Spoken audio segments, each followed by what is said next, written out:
Fala pessoal, tudo bem com vocês? Aqui é o professor Robson Braga e eu estou aqui para fazer essa aula teste. Então já queria desde então agradecer a oportunidade, agradecer o espaço, agradecer também porque você está investindo, dedicando esse tempo em estar ouvindo aí essa aula teste, tá bom?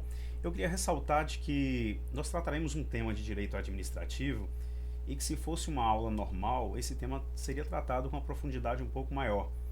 Mas considerando que é uma aula teste, eu preciso deixar essa aula um pouco menor, sabendo que vocês têm outras atividades, então já faço essa ressalva, tá certo? A partir de agora, então, estarei falando como se estivesse em sala de aula.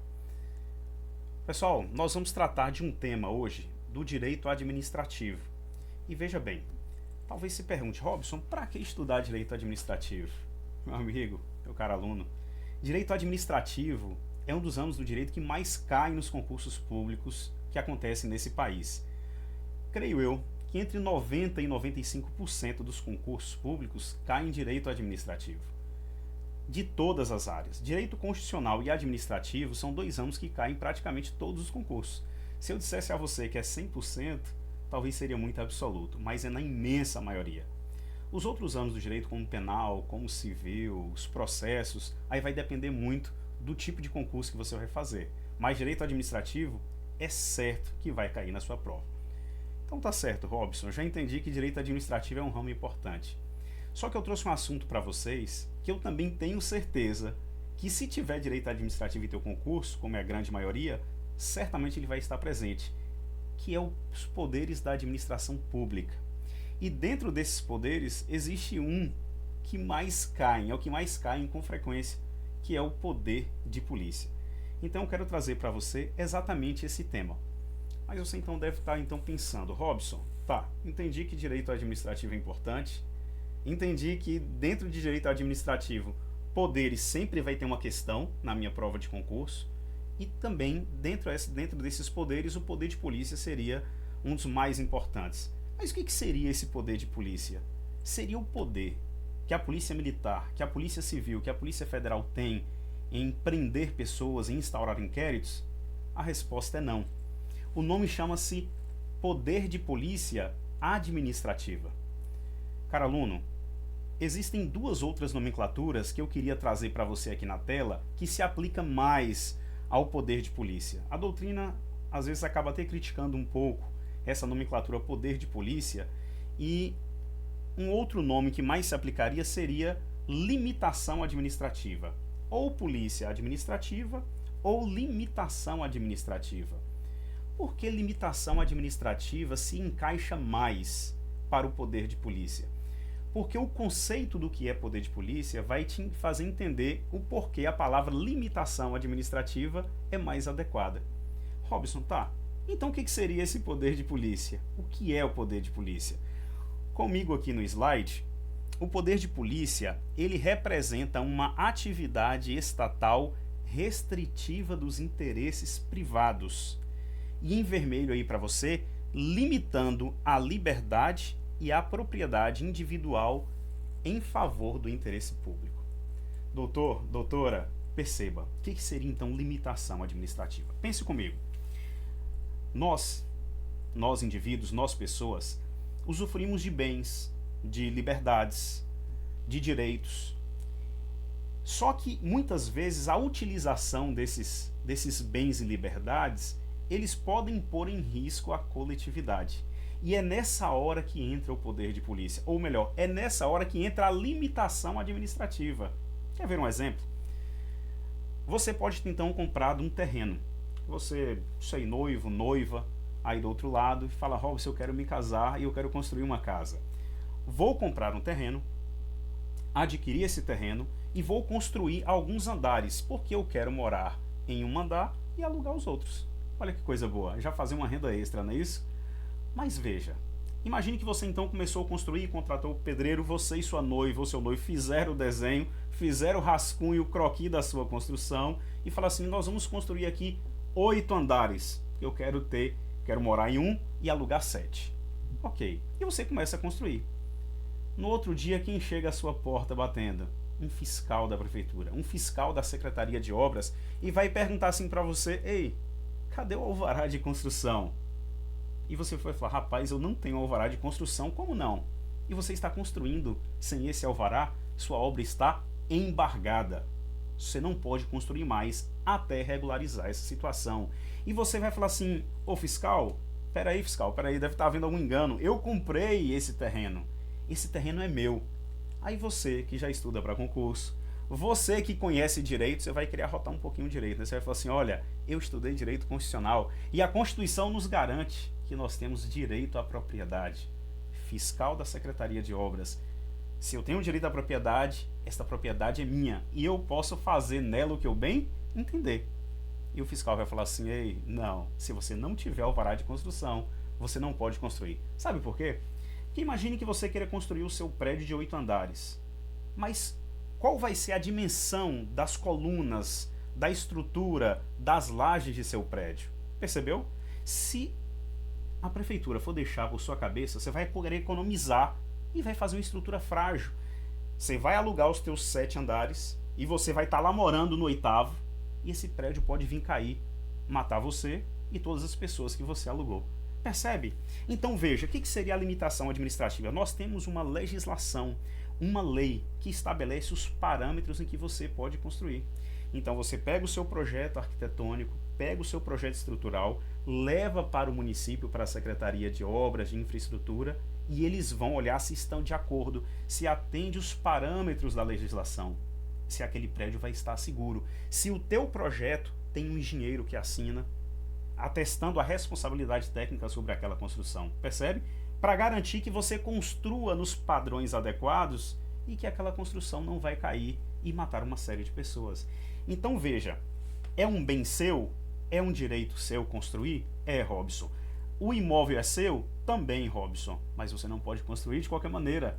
Veja que o município ele tem que trazer a tua construção para as regras que são necessárias, visando garantir a segurança de todos.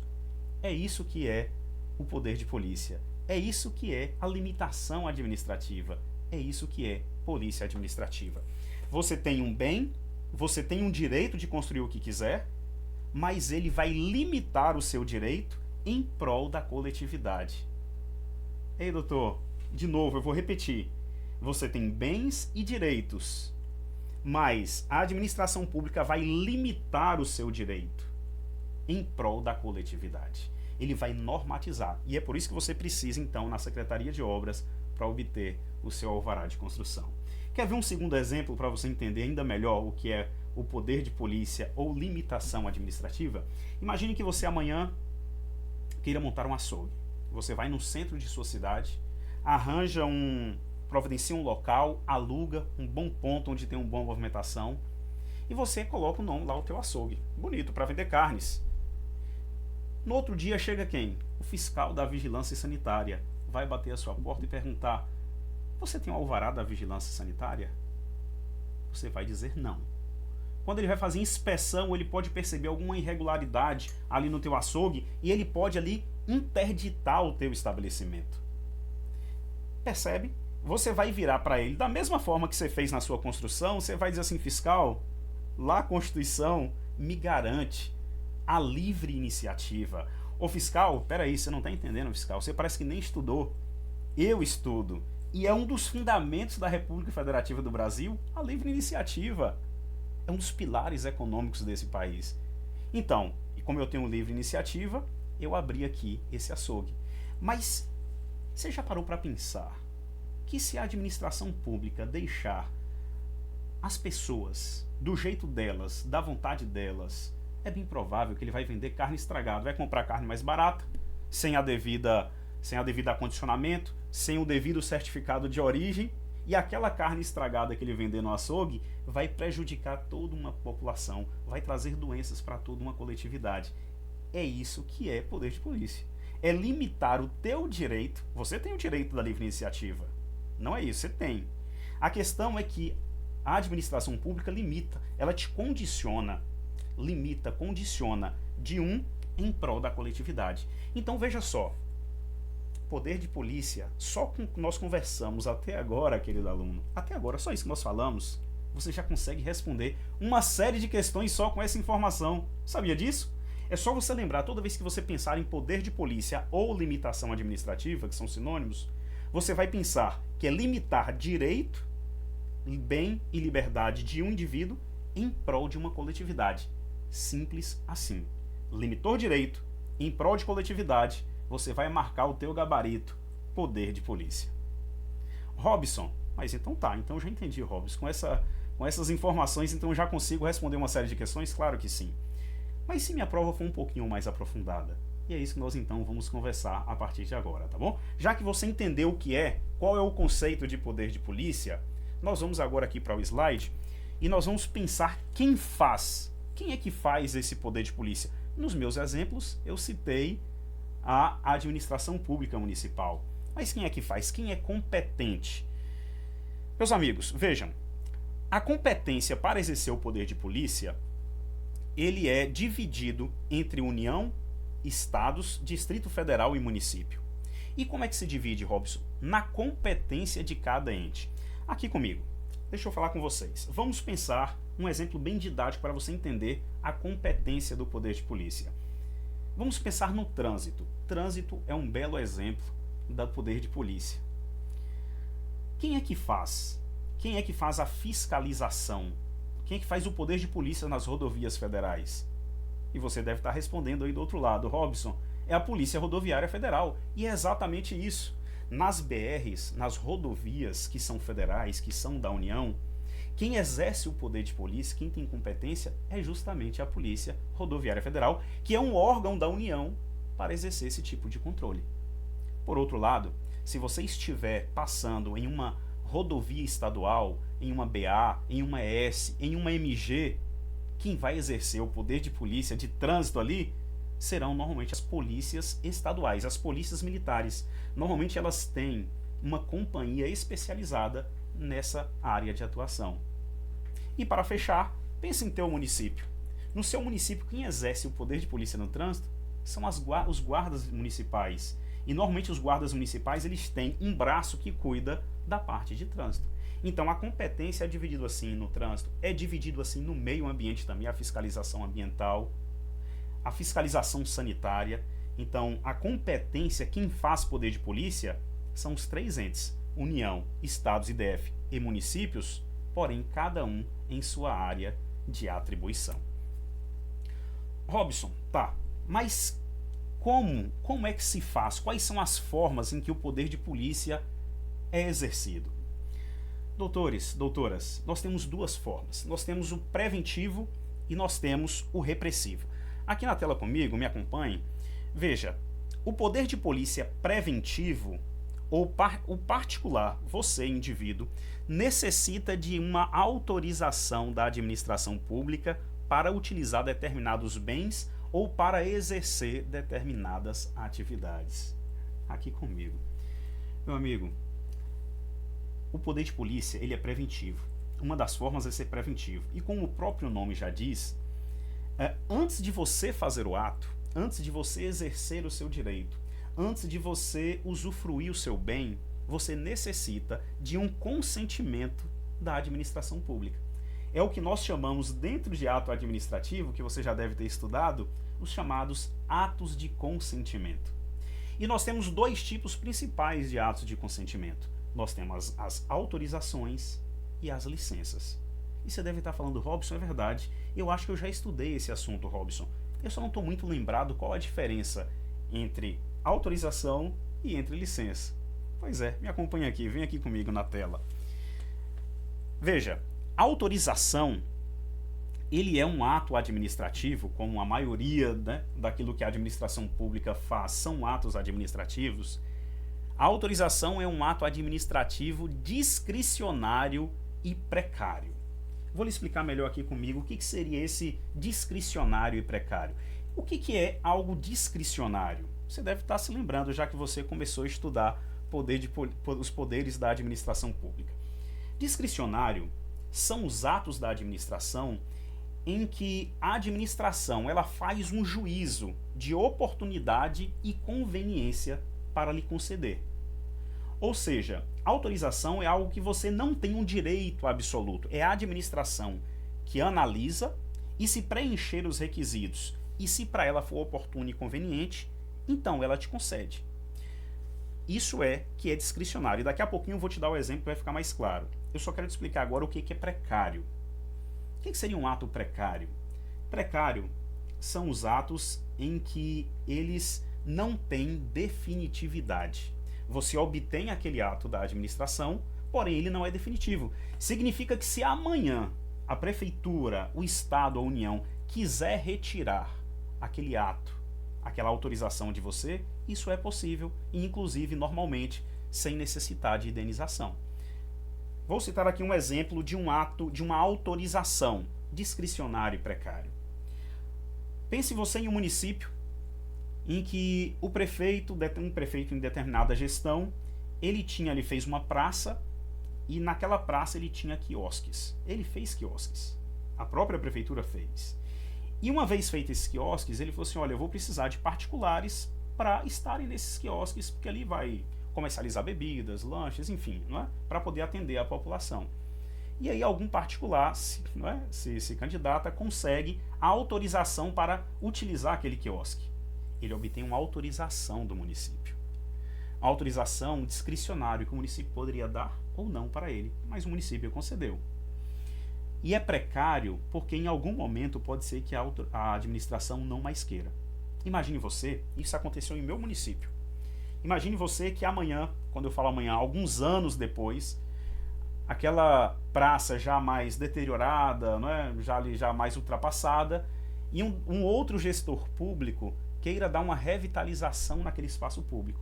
Só que para o projeto, para aquele novo projeto, ele não mais quer quiosques naquela praça. Ele quer fazer um espaço maior, mais amplo, para que crianças possam brincar, andar de patins, enfim, qualquer atividade dessa natureza.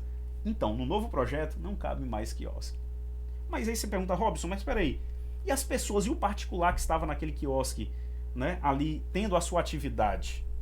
Pois é, o município vai falar assim, o particular, então, desculpe, eu tenho um outro projeto para essa praça, e nesse novo projeto não cabe mais quiosque. Então, a autorização que eu havia concedido para você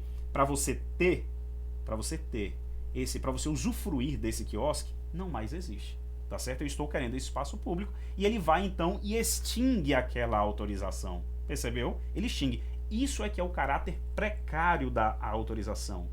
Precário porque ele não é definitivo. Em algum momento o município pode ou não te conceder. Vou te dar um outro exemplo.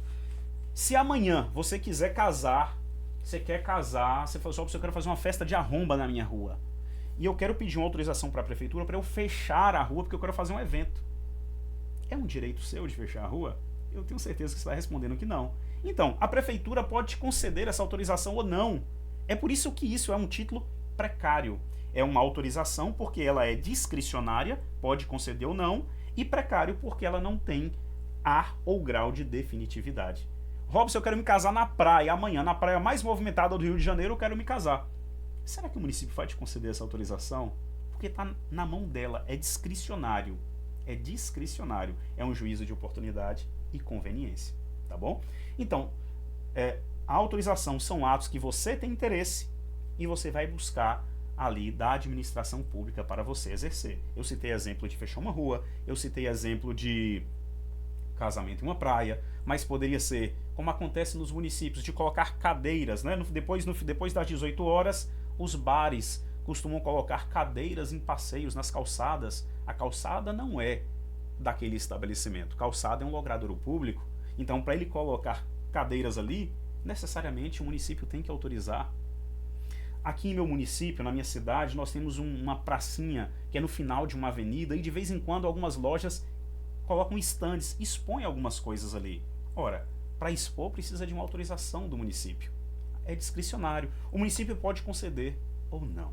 Robson, entendi o que seria autorização. Mas você disse que são dois tipos, autorização e licença. E o que seria licença? Doutora, licença é exatamente o oposto. O oposto no sentido de que, enquanto a autorização é discricionário, está na mão da administração pública conceder ou não, a licença ele é um ato administrativo vinculado. O que seria vinculado? Uma vez que você preenche todos os requisitos que estão previstos na lei, a administração pública não tem querer ou não querer te conceder, ela é obrigada a te conceder o ato. De novo, uma vez que você preenche todos os requisitos que estejam previstos na lei, ela é obrigada a te conceder. Vou te dar um exemplo.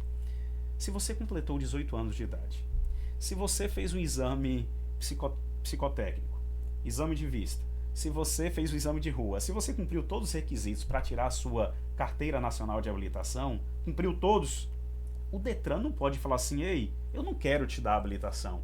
Não, ela é obrigada a te conceder a CNH. Por quê? Porque você cumpriu todos os requisitos.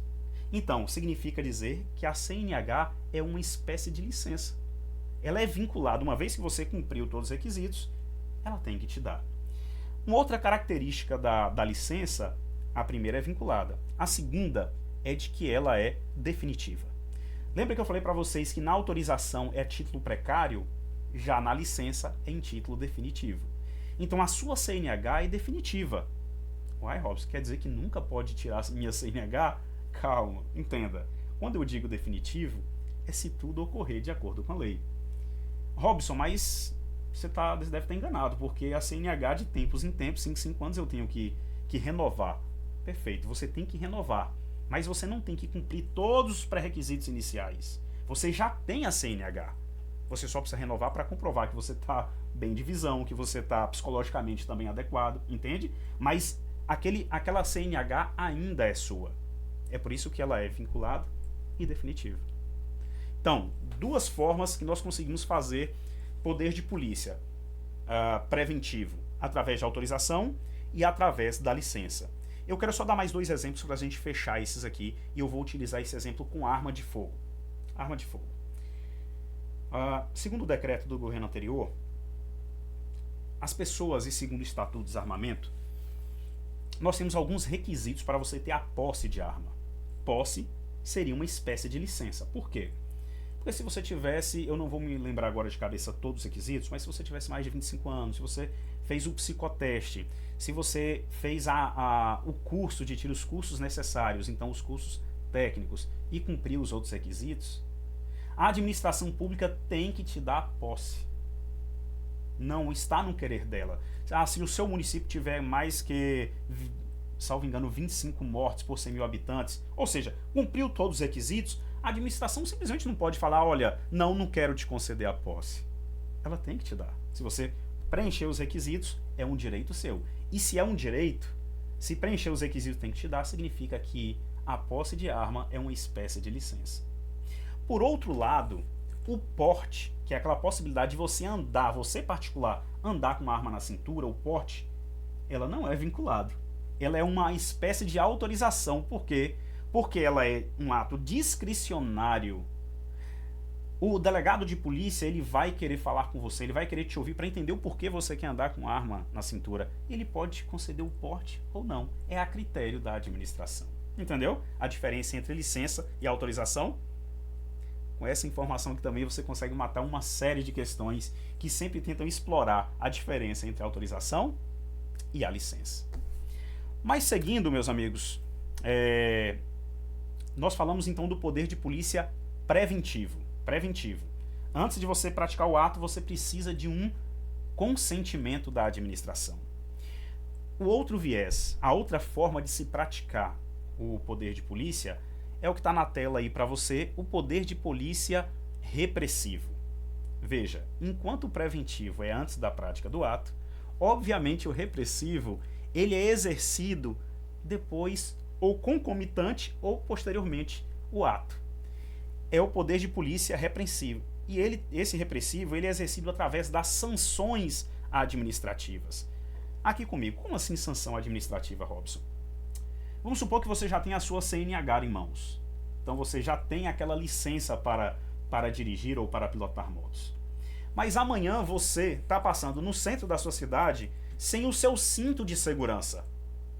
O que o poder de polícia, através do agente de trânsito, vai fazer? Ele vai te multar. Por quê? Porque você não está cumprindo com a sua obrigação. Quem está dirigindo, o Código de Trânsito diz que tem que estar de cinto. Então, uma forma de te fiscalizar, uma forma de te limitar administrativamente, é através da aplicação de multas administrativas. E aí, depois que ele aplica a multa, que tem um caráter pedagógico, Quando dói no seu bolso, provavelmente você vai andar de cinto. Isso acontece nas mais variadas áreas de trânsito. Um outro exemplo de poder de polícia repressivo, eu até falei no início de nossa conversa aqui. Você imagine amanhã um restaurante, um supermercado, um açougue que tenha comida estragada, vencida. Pode um fiscal da vigilância sanitária simplesmente embargar, falar assim, ei, interditar, está fechado. Esse estabelecimento está fechado até você regularizar a situação.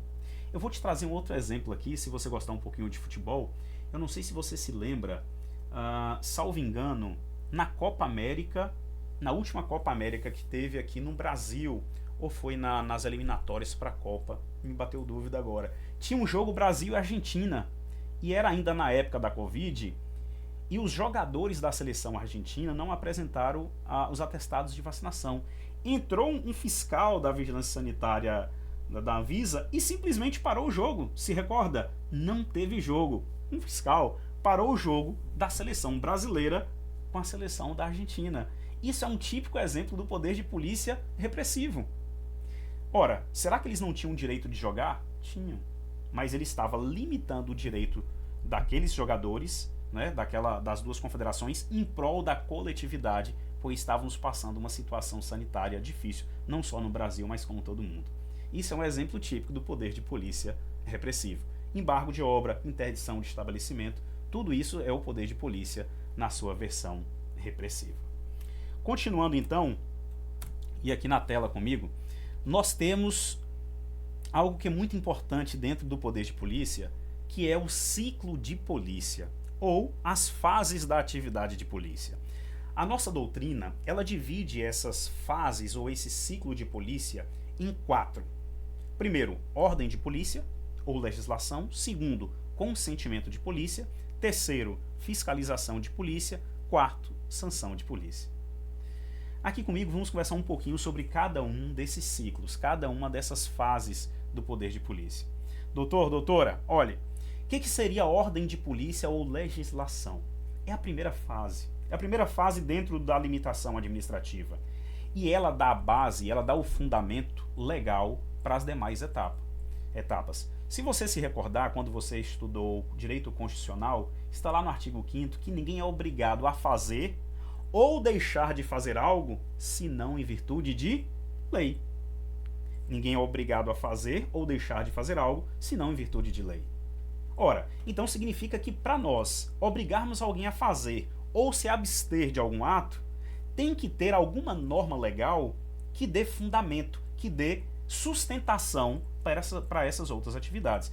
Então o poder de polícia, assim como qualquer atuação da administração, ela tem que estar fundamentada em lei, né, em algum ato normativo.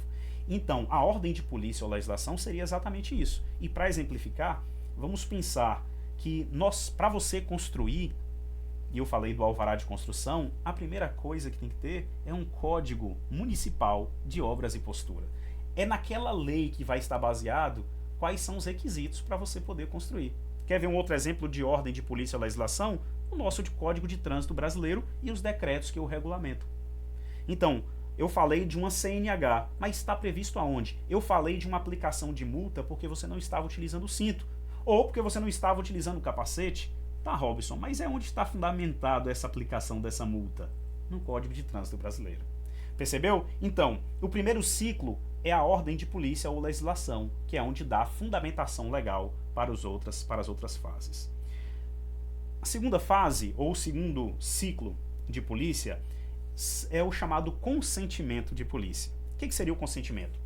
Seria a fase do poder de polícia em que a administração pública ela te concede o ato para você exercer a tua liberdade ou o teu direito. Por exemplo, a primeira fase, que era a ordem, era a lei, o Código Municipal de Obras. A segunda fase seria o alvará de construção. É quando você chega no município e entrega para ele todos os requisitos e no final ele te dá o documento chamado alvará de construção. Ele está consentindo que você inicie a sua obra. Outro exemplo é o alvará da vigilância sanitária. Outro exemplo, a sua CNH. Olha, você tem CNH, você agora já pode então dirigir, tá bom? Então o consentimento é justamente quando ele fala, pode, você está ok, pode começar então a exercer o teu direito ou a usufruir de seu bem. A terceira fase, ou terceiro ciclo, é justamente a fiscalização de polícia. Uma vez que você já está usufruindo do teu bem, do teu direito, a administração pública ela precisa te fiscalizar para ver se você está cumprindo com os requisitos. Ei, você já tem a CNH, você está já dirigindo ou pilotando.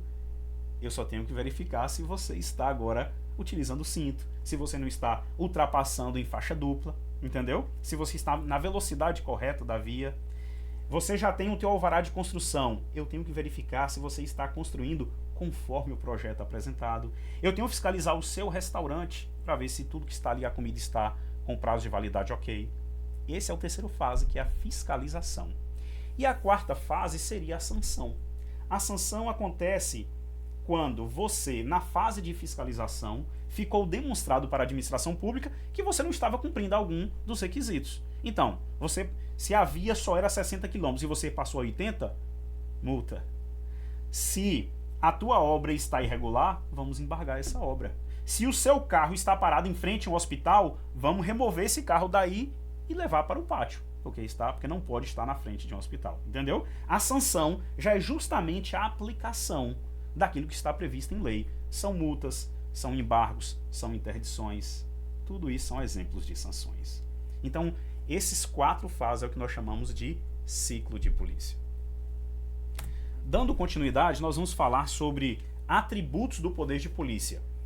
E aí já estamos chegando bem já no final então aqui de nossa aula e depois nós veremos algumas questões de concurso para a gente fechar. Quais são os atributos do poder de polícia aqui na tela comigo? Nós temos 3 atributos: discricionariedade, autoexecutoriedade e coercibilidade.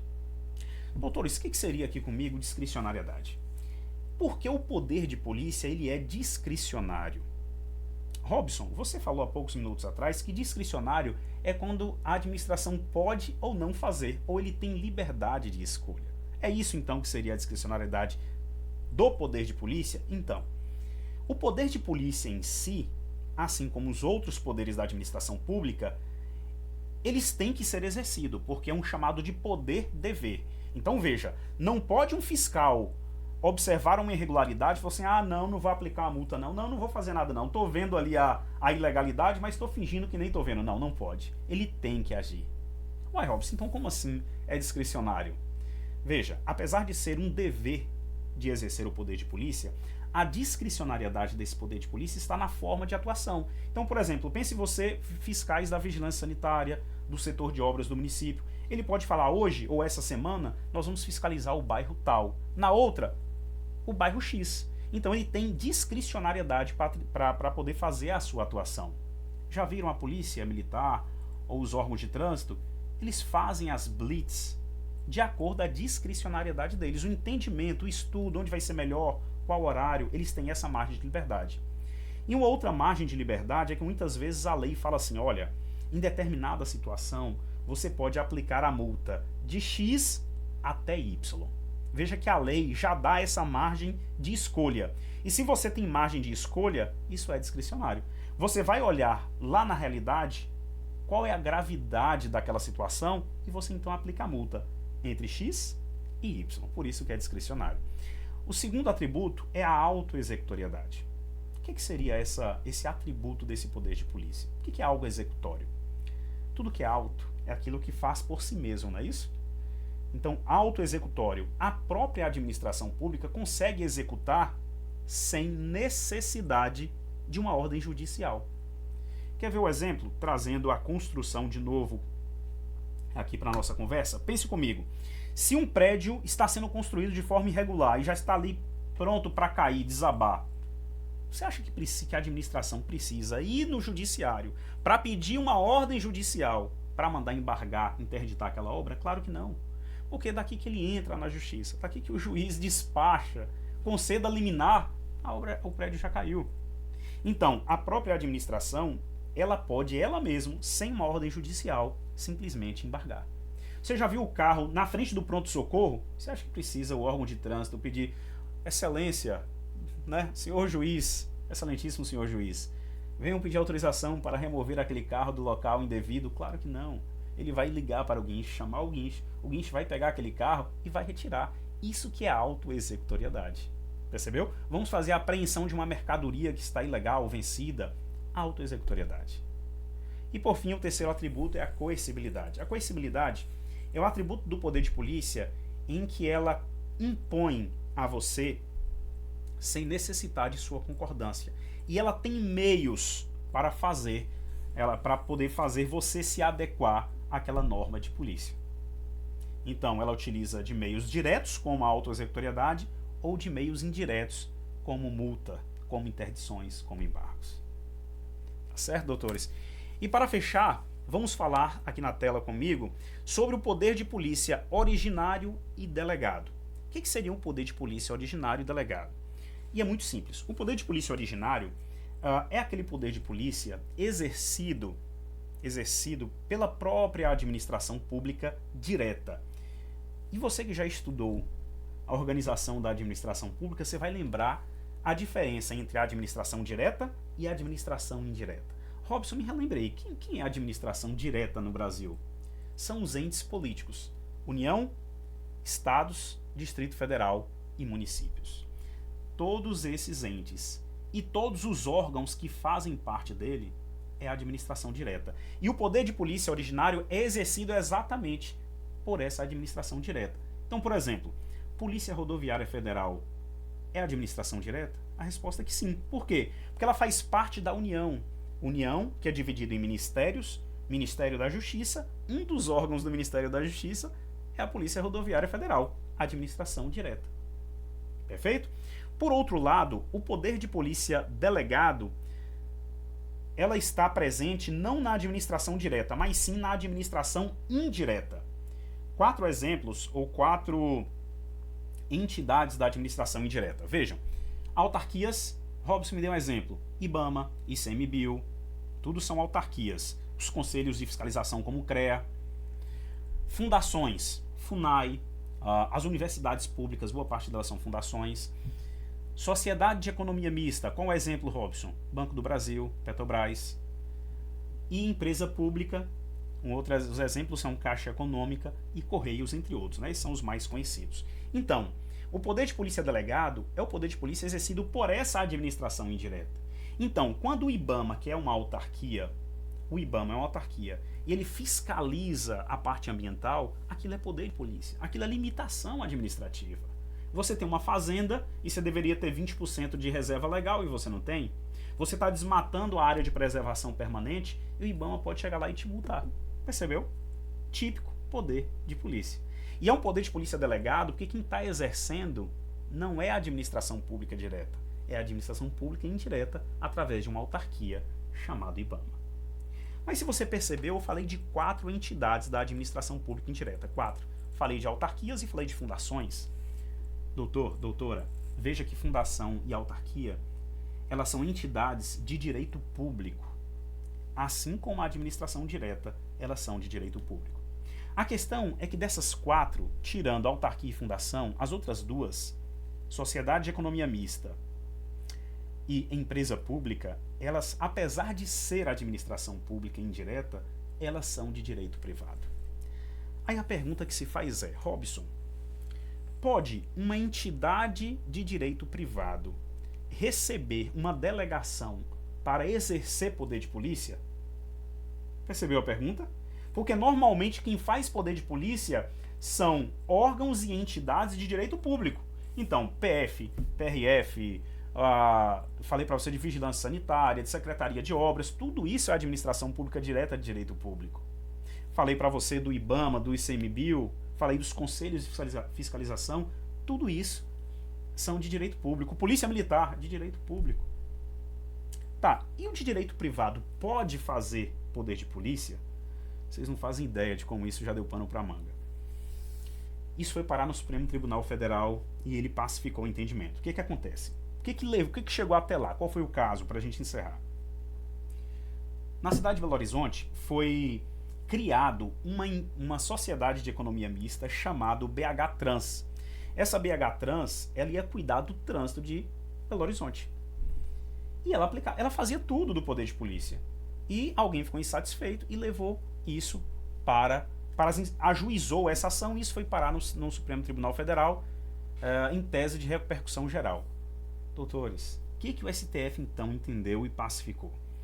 O STF diz o seguinte, olha, uma entidade privada pode sim exercer poder de polícia, desde que essa entidade privada seja integrante da administração pública, como é o caso da BH Trans. Ela era uma sociedade de economia mista, percebe? Não basta ser só sociedade de economia mista, ela também tem que exercer uma serviço público, porque nós temos, por exemplo, o Banco do Brasil, que não exerce um serviço público, ele exerce uma atividade econômica. O Banco do Brasil concorre, por exemplo, em pé de igualdade com Santander, com Bradesco, com Itaú.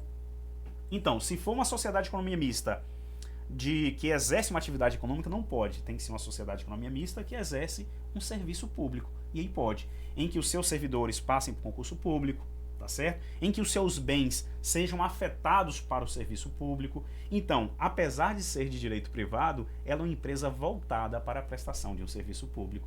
E aí, então, se a tua prova perguntar se uma entidade privada, de direito privado, entidade de direito privado, pode exercer poder de polícia, a resposta é que sim. Tá certo? Então, para encerrarmos, vamos ver algumas questões aqui comigo na tela, para a gente então fechar esse assunto. Robson, questão, concursos policiais caem em poder de polícia? Acompanhe comigo que você vai ver que cai. A primeira questão que eu trouxe para vocês foi uma prova da Polícia Militar de Rondônia para oficial do ano de 2022. Olha que pergunta. Ao restringir direitos individuais em nome do interesse público, se lembra que eu falei isso com vocês lá no início da aula? Falei, olha, toda vez que limitar interesses privados em prol de uma coletividade, lembram? Você já tem a resposta aí na ponta da tua língua. Mas continuando. Ao restringir direitos individuais em nome do interesse público, sobretudo de forma preventiva e com caráter de autoexecutoriedade, a administração pública exerce qual dos poderes aí, doutores? Dá uma pausa e responda. Claro, tenho certeza que você acertou. Letra D, poder de polícia. Isso mesmo. Segunda questão. PM do Pará, também uma prova para oficial de polícia do ano 2022. Segunda questão diz: para que exerça adequadamente suas funções, a administração pública é constituída de poderes, dentre os quais o poder de polícia, por meio do qual poderá. Aí você vai escolher uma dessas quatro opções. Letra A. Em nome do interesse público, restringir e condicionar a liberdade e a propriedade dos indivíduos. Meus amigos, eu nem vou ler as outras, porque poder de polícia é exatamente o que a questão A está dizendo. Toda vez que você, em nome do interesse público, em prol da coletividade, você restringe ou condiciona liberdades e direitos, você está diante de um poder de polícia. Tá vendo aí? Percebe que só com aquelas informações iniciais que eu falei com vocês, você consegue resolver uma série de questões? Terceira questão. Soldado de polícia, esse concurso da Polícia Militar da Bahia que aconteceu esse ano de 2023. Eu disse para você que nas questões de concurso, direito administrativo está presente e sempre nós temos uma questão de poderes, tá bom? E essa aí foi de poder de polícia. Acompanhe comigo. Terceira questão. Relativamente ao poder de polícia, a administração pública, letra A, a administração pública falando sobre poder de polícia, letra A, é a atividade do Estado consistente em limitar o exercício do interesse público em detrimento dos direitos individuais do cidadão. Calma, você está quase marcando essa como correta, mas essa aí tem pegadinha. Por quê? Veja que ele saiu falando um pouco de direitos individuais do cidadão. Calma, tá bom? Vamos analisar as outras questões. Letra B. É a atividade do Estado por meio do qual se limita ou disciplina o exercício de direitos em benefício do interesse público. Letra C. A polícia administrativa deve atuar preventiva e repressivamente quando há ilícito penal. Doutora, ilícito penal não. Ilícito penal não é tratado por poder de polícia administrativo. Ilícito penal é a cargo da polícia judiciária, é a cargo do processo penal, tá bom? A polícia militar também que exerce esse poder de polícia quando acontece crimes, mas não é polícia administrativa. É um poder de polícia ligado ao Código Penal em que incide sobre pessoas. A poder de polícia administrativa não incide sobre pessoas, incide sobre direitos bens e liberdades. Mas não a liberdade do indivíduo de ir e vir. É a liberdade dos seus direitos, tá certo? Então, letra C a gente já exclui. Letra D. Cabe à polícia judiciária proibir o porte de arma de fogo ou a direção de veículos automotores. Está errada essa questão. Não é polícia judiciária que se envolve em conceder ou não o porte de armas. Esse é um típico exemplo do poder de polícia administrativo. Mas na sua cabeça você deve estar falando assim, peraí, Robson, quem concede ou não o porte de arma não é a Polícia Federal? E a Polícia Federal não é uma polícia judiciária? Sim, meus amigos, sim. Só que lembre que as polícias, apesar de ser judiciária, ela exerce também poder de polícia. Quando ela concede ou não porte de arma de fogo, é um exemplo de polícia administrativa e não atividade de polícia judiciária, entendeu? E letra E. Restringe-se a atuação ao âmbito da polícia judiciária, sendo vedado o seu exercício em se tratando de polícia administrativa também está errado. O gabarito dessa questão é a letra B. A letra A, eu pedi para você ter calma. E qual é o erro da A, Robson? É porque ele fala que é o exercício de interesse público em detrimento de direitos individuais do cidadão.